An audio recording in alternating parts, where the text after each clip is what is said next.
It's Friday, February 14th. Let's talk PlayStation. Bet you guys didn't know I was a hat person. True story, I really am, so I thought I'd spice it up a little bit. And, hey, it's Valentine's Day, so be sure to spice it up with your loved one, your man, your woman, whoever that may be.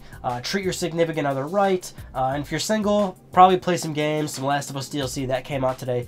Good stuff there. But, you know, speaking of games, because that's what this is all about, let's talk about some actual games. A lot of game announcements this week that I wanted to touch on for a second. Worms Battleground was announced for PlayStation 4, Xbox One. I always like bringing up Worms because I'm a huge Worms fan. I love playing Worms, and I openly let anybody challenge me to Worms. I think I'm quite good at the game, so bring it on, basically. All we know about Worms Battlegrounds is that it's coming later this year. We actually don't know if it's a traditional 2D Worms game. No screenshots, no videos, no nothing, so we don't know much about it. But I love Worms, so I thought I'd mention that. Moving on, the God of War collection and the Sly Cooper collection have been confirmed to come to they're coming to the PlayStation Vita. Now, we actually knew about both of these titles. God of War collection for Vita was announced back at E3. And the Sly Collection was rated by ESRB a while ago for Vita, so it wasn't like confirmed, but, you know, ESRB doesn't rate games that don't exist, so, but now they're like, you know, we got dates for them, so the God of War Collection for Vita is coming out May 7th, and then the Sly Collection for PS Vita is coming out May 26th or 27th. You know what, I'll put the correct dates in the thing, because don't have it memorized off the top of my head, but good stuff there, right? So, you know, like, you know, the thing is, like, Vita really is, it's turning into like a port machine, you know, it's not getting a lot of original titles, we're seeing ports, but I never have a problem with that. Games are games. I've played God of War and Sly Cooper, those franchises, so many times, and, you know, the damn thing about it is I'm just gonna play them again on Vita, so I'm kind of alright with that. Moving on, I thought we'd talk about something I've never really talked about before on the show, which is NIS, the publisher NIS. Just recently, last night, they announced a bunch of new games coming to PS4, PS3, PS Vita, or no, just PS3 and PS Vita. But the titles of the games are right there. Fairy Fencer F and Battles of Arcadia is coming to PlayStation 3, and Disgaea 4, and I know I'm gonna butcher this one. Danga Rampa 2 is also coming to PS Vita. I'm not familiar with that game, so not 100% on the pronunciation, but those games are coming. These games are, most of them were already available in Japan, so they're just coming stateside, or they were from PlayStation 3, so they're coming to Vita. But that's cool. I think the reason why I wanted to mention this, and I've never mentioned NIS games before, but if you don't know, like, the publisher NIS, like, it seems like every 6 months, NIS announces like 4 or 5 different new PlayStation exclusives.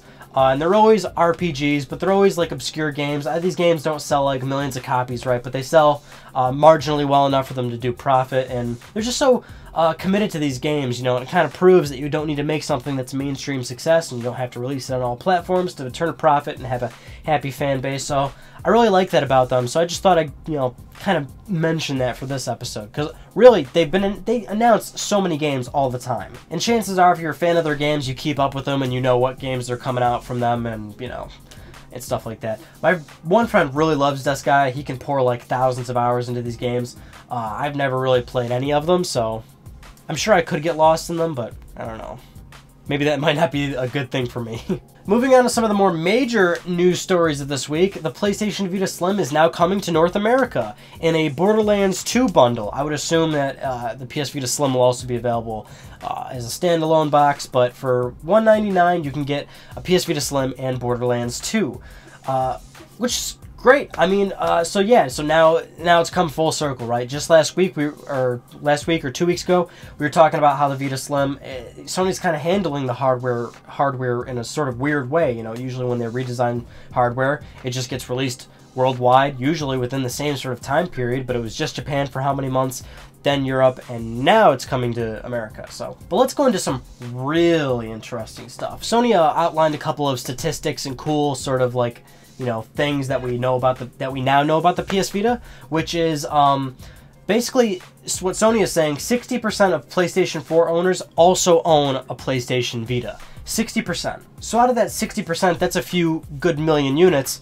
But what Sony is also saying that around 250,000 PS Vita owners tried remote play with their PS4s, which is surprisingly low, because that means, you know, only 250,000 people out of a few million actually decide to, you know, actually try remote play with their PS4 and Vitas. And it may be surprisingly low to you, but I am not that really surprised at all. I think, you know, the thing about remote play is everybody put remote play on this pedestal as like such an amazing, groundbreaking feature that was going to push so many units. And like, yeah, it's a great feature. I think it really is cool, and it's crazy that with the right internet connection, the right sort of circumstances, it is pretty flawless. But I always looked at it as great, but it's not going to sell systems. This isn't going to sell Vitas. This isn't going to incline people to buy PS4s.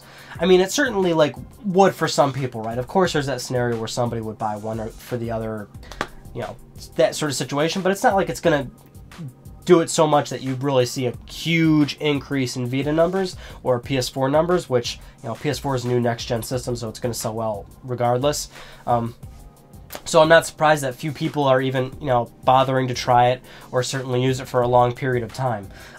Another interesting statistic is 48% of all games sold on the Vita are actually digital. So out of 100%, 48% of all PS Vita games are digital, which is really a pretty big margin. But, you know, as we've always said, you know, going forward, digital's getting stronger and stronger. Streaming or just, you know, locally saving things on the hard drive, like, you know, local store, you know, that stuff's just getting bigger and bigger. So Vita's doing it well. PlayStation Store's, you know, a good ecosystem on the Vita. It's not entirely surprising. It also goes to show that, you know, if you look at Vita sales when you're, you know, because they only report the numbers for retail, you can add a good 50% to that usually then if that's the case. I mean, it's certainly a rough estimate, right? But because we never really know how well digital goes, but 48% of those sales means that you're certainly seeing nearly half the number still being undisclosed and still being, you know, it's good. It's a good number. Boy, I really know how to talk this episode, huh? Boy, oh boy, it's been a long night, people. But 48% good, right? Because, you know, Sony is being very aggressive with, you know, the PlayStation Store. You know, you've got sales that are pretty aggressive. Nowhere close to Steam sales, but they're certainly aggressive. You also got PlayStation Plus accounting for some downloads. Totally makes sense that PS Vita is a pretty good digital machine. Moving on to our next news story, which is making a lot of headlines these past 24 hours, is that the PlayStation 4 is leading hardware sales for America in January. And on the heels of that announcement of PS4 being the #1 sold console in January, is that Sony is also claiming that they nearly doubled Microsoft's numbers for January in just the United States. This is just what we're talking about right now. No numbers were disclosed as of posting this video, but they're saying double, and then Microsoft's coming back with, well, we sold more software for 360 and X1 combined. But, you know, we're talking numbers here, and, you know, it's no surprise PS4 is doing good. And here's the thing about the PlayStation 4 sales and how well Sony's doing right now. I mean, you can go back and watch the Let's Talk PlayStation episodes where Microsoft announced the Xbox One, and I, of course, had to talk about that because that's, Sony's biggest competitor. And, I was totally wrong because it's I for sure thought, definitely in America, Sony was going to get probably stomped out again. But that's also because during the Microsoft reveal, we didn't know about all that DRM and used game fiasco and always online connection.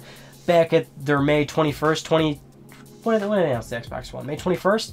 Back at that event, they didn't announce all that stuff. They just announced TV, sports, and Call of Duty, right? But I thought that was a perfect strategy for Microsoft. I mean, come on, they're hitting every single high note for people. At least for Americans, I mean, and certainly other territories that appeals to as well. I just thought Microsoft was totally going to stomp Sony out, at least for sure in America. So I'm honestly very surprised that it certainly turned around this way. I guess I'm not surprised because of because again, Microsoft did all that DRM fiasco, and you get $100 price difference, and you're seeing news stories left and right about how PS4 is more powerful and games are looking better on the system. So yeah, it's no surprise there. But I'm surprised that, I guess Microsoft also took all those missteps because the company generally has been pretty, aggressive with their marketing, and they're very good at just selling that system, right? And they do have great games, so I just thought for sure with the right sort of, marketing and the right sort of games and just taking the right steps, which the right steps would be not doing all that DRM and always online stuff. It's like, I thought for sure Microsoft was totally going to sweep Sony in America. But like I said, Sony did all the right things. Microsoft did a lot of wrong things, and consumers talk with their wallets. And that's what I always say. If you always see people bitch about downloadable content on day one, or people bitch about the LCD screen on the new Vita Slim or something, well, as a consumer, instead of bitching and moaning about it, vote with your wallet and not buy it. And that way the companies will learn and they'll do 180s like Microsoft did, 1,000 180s. They might have to make more if these hardware sales continue like this.